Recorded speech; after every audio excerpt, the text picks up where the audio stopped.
अच्छा, तो अभी 24, 337, 335 का निफ्टी चल रहा है।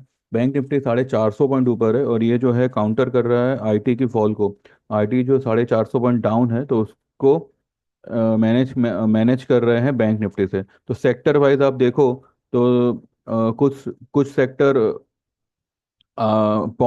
आधे से पौना टका 1 टका ऊपर है, और कुछ सेक्टर जो है वो डाउन है, जैसे कि IT, pharma and auto. Auto flat है, और वैसे डाउन ही है, लेकिन फ्लैट कहा जा सकता है। आज एक्सपायरी है, तो आज की मूव पे ट्रस्ट तो नहीं करना चाहिए, और मैं ये भी नहीं कहता कि यहाँ से ये मंदी का लेवल है या यहाँ से सेलिंग वगैरह आएगा। आज अगर 414 के ऊपर क्लोज होता है, डोंट गेट एक्साइटेड, ये क्लोज कल भी आनी चाहिए। कल अगर आ जाती है तो अगले हफ्ते से we can see a massive massive rally. And दिसंबर जो है ये एक रिमेम्बर्ड मंथ बन सकता है पूरे साल का। इस तरीके की आप रैली देख सकते हो। ठीक है। मीनवाइल पीवीआर 1540 हो गया, 1460 का माल था। ठीक है, 80 पॉइंट आपको यहाँ पे खड़े खड़े उसने कमा के दिया है। 1460 पे मैंने पीवीआर बाय करने को कहा था, आज 1540 हुआ है। मैंने बाद में आपको कल भी बताया था बजाज फाइनेंस के लिए। बजाज फाइनेंस ने कल जो ये ब्रेकआउट दिया था, उसका उसने आज ये ब्रेकआउट लेवल को रीटेस्ट किया है और बाउंस दिया है। अब बजाज फाइनेंस में ये लेवल तभी आएगा जब ये ब्लैक लाइन के नीचे आएगा। ठीक है, जो फिलहाल मुझे अब नहीं लग रहा है कि आएगा। तो बजाज फाइनेंस में मुझे लगता है कि 2-3 दिनों में हो सकता है कि इस ब्लैक लाइन को क्रॉस कर दे। बजाज फाइनेंस की मूवमेंट बहुत ही शार्प होगी और बहुत ही तेज होगी। तो 8-8 हज़ार का लेवल मुझे लगता है कि दिसंबर मिड तक मुझे लगता है आ जाना चाहिए। 1300 पॉइंट है यहाँ से, तो कोई बड़ी बात नहीं है। और ये भी पॉसिबल है कि मार्केट इसी महीने में, यानी कि दिसंबर मंथ में ही जो है 26 हज़ार का लेवल छुए। अब उसके पीछे क्या न्यूज़ आएंगे क्या नहीं, वो तो जब आएंगे तब एक एक करके हम उसको डिस्कस करेंगे, लेकिन फिलहाल मुझे लग रहा है कि 26 हज़ार का लेवल मार्केट दिसंबर में ही दिखा सकता है। फिर भी ये एक पॉसिबिलिटी आप ध्यान में रख के चलिएगा, ये गैप फिल करने वो कभी भी पैनिक करवा सकता है। वैसे इसके सिनेरियो तो नहीं नहीं लग रहा है, लेकिन होने को कुछ भी हो सकता है। ठीक है, तो मेंटली प्रिपेयर्ड रहिएगा। और इंडेक्स फिलहाल अवॉइड ही करिएगा, भले आपको बाद में 200 पॉइंट ऊपर के ऑप्शन लेने पड़े, वो कोई बात नहीं है, लेकिन एक बार कंफर्म हो जावे। आज अगर मानो 24,414 के ऊपर क्लोज आती है, don't get excited, don't go long in index.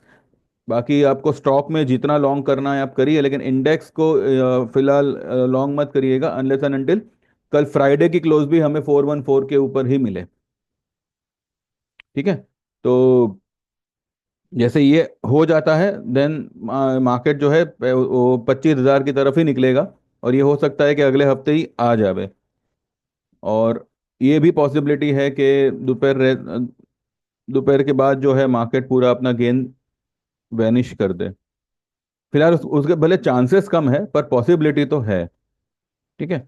आज कुछ मेरे क्लाइंट्स को मैंने ये बुक करवाया था कोफोर्ज, कुछ 50-60 रुपए आ रहे थे, मैंने यही कहा था कि एक बार बुक कर लो, ऊपर आता है तो हम दोबारा से उसको सेल करेंगे।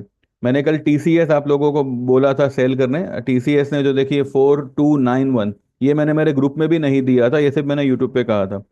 4291 का उसने हाई लगाया है, और कल का हाई था 4377। तो मैंने कहा था कि एक 100-150 पॉइंट के लिए अगर आपको टीसीएस सेल करना हो तो आप कर सकते हो। वैसे अभी भी इसमें जो है नीचे आने के लिए थोड़ी जगह बाकी है। मे बी 4270 या मे बी 4250 तक आ सकता है। फिर भी ठीक है, आईटी को अवॉइड करिए, मैंने आपको सुबह ही इंटीमेट किया था कि आईटी थोड़ा नाजुक रहेगा।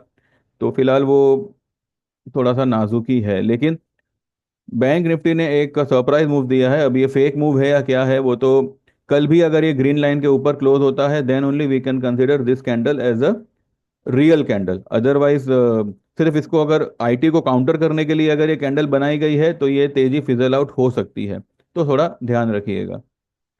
ठीक है, बाकी बजाज फाइनेंस आ गया वापस 6720 पे, अच्छा खासा करेक्ट हुआ था।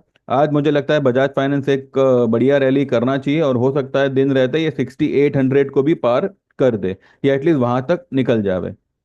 ठीक है, तो ये एक सिनेरियो यहाँ पे बनता है। देन सेल सेल में भी जो है हमने आज 117 के आसपास हमने बुक किया हुआ है। कल हमारी 115 पॉइंट 60 की बाइंग थी। तो 140, ₹1.40 हमने यहाँ पे फिलहाल फ्यूचर में बुक किया हुआ है। अब अगर इसमें कुछ थोड़ी बहुत नरमाई आती है तो हम फिर से री एंटर करेंगे। ठीक है। देखिए, चाइना का स्टिम्यूल्स जो है अभी कुछ वीक पड़ा है। और जो यूएस ने जो उनके ऊपर टैरिफ लागू की है, तो उसके चलते चाइनीज मार्केट में थोड़ा सा प्रेशर बन सकता है। तो आई बिलीव के मार्केट हमारी इंडियन मार्केट तो बाय इन डिप्स ही है। लेकिन अब ये डिप आएगी या नहीं आएगी वो एक सवाल है। लेकिन mentally we have to prepare कि हाँ भाई, डिप आ सकती है, और यहाँ से ये लेवल से, करंट लेवल से 400 पॉइंट की डिप यहाँ पे पॉसिबल है। ठीक है। रैली होगी 4,000 पॉइंट की, उसमें कोई डाउट नहीं है, लेकिन 400 पॉइंट की डिप जो है वो पॉसिबल है। अगर नहीं आती है तो ठीक है, अगर आती है तो 400 पॉइंट की ही डिप आएगी। और 24,800 के नीचे क्लोजिंग तो मुझे बिल्कुल नहीं लग रही, वो फिलहाल नहीं आएगी। बस ये गैप का थोड़ा बहुत टेंशन है, अगर वो फिल नहीं करता है और आज 414 के ऊपर क्लोज होता है, 50% मान सकते हैं कि चलो भाई गैप फिल नहीं होगा। और बाकी 50% कंफर्म तब होगा जब कल भी ये 414 के ऊपर ही क्लोज करे। ठीक है। तो ये कुछ बातें हैं जो आपको अपने दिमाग में रखनी पड़ेगी। बाकी आज मैंने एक फार्मा कंपनी का एक बाय ट्रेड दिया हुआ है। अब देखते हैं वो कितना कैसे चलता है। ठीक है। आईटी भी मुझे लगता है कि दिन रहते इम्प्रूव हो जाना चाहिए, लेकिन फिर भी थोड़ा ओवर बॉट है, इसको थोड़ा सा ये लोग नीचे लाएंगे, इसकी स्टोकेस्टिक को थोड़ा सा ये लोग जो है डाउन लाएंगे।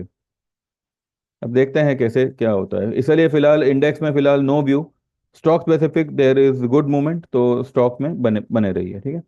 चलिए, thank you very much, bye bye. और जो लोग भी ज्वाइन करना चाहें, you know the procedure, WhatsApp करिए and get enrolled just now, and you can also enjoy such trades. ठीक है। Thank you very much, bye bye, take care.